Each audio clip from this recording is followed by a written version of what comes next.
Hello everyone, welcome to my mini vlog. And আজকে আমরা বাড়ির সবাই মিলে যাচ্ছি বোনের বাড়িতে। আর ওর বাড়ি হচ্ছে যাদবপুর, যেখানে আমাদের বাড়ির সবার ইনভিটেশন আছে। অ্যান্ড আমি আমার শাশুড়ি আর শ্বশুর বেরিয়েছি বাড়ি থেকে, আর আমার হাজব্যান্ডও যাবে। ওকে রাস্তা থেকে আমরা পিক আপ করে নেব, দেন আমরা যাব যাদবপুরে। আর আমার হাজব্যান্ডের যেহেতু অফিস নিউ টাউনের দিকে, তার জন্য আমরা রাজারহাট, তারপরে ইকো পার্কের, তারপরে বিশ্ব বাংলা সমস্ত কিছু পার করে দেন ওকে নিয়ে যাব। তো আমরা রীতিমতো ওদের বাড়িতে চলে এসেছি। আর ওদের বাড়ির যেখানটা সেইখানের দেখো পরিবেশটা কি সুন্দর, আর চারিদিকে যেহেতু গাছপালা আমার অ্যাজ অলওয়েজ ভালো লাগে। আর ওদের বাড়িটাতে অনেকটা বড় জায়গা নিয়ে, আর দেখতেও ভীষণ ভালো লাগছিলো। অ্যান্ড ওয়েদারটাও ভীষণই ভালো ছিল। আর যেতে যেতে এখানে দেখো আমার বোনাই ওদেরই গাছ থেকে লেবু পাড়ছে। ইভেন দেখো ওরা কি করে। লেবু দেখি, ছবি তুলে একটা দেখি।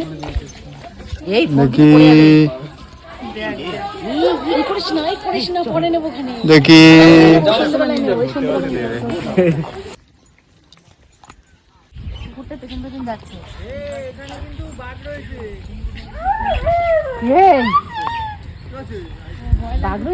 না না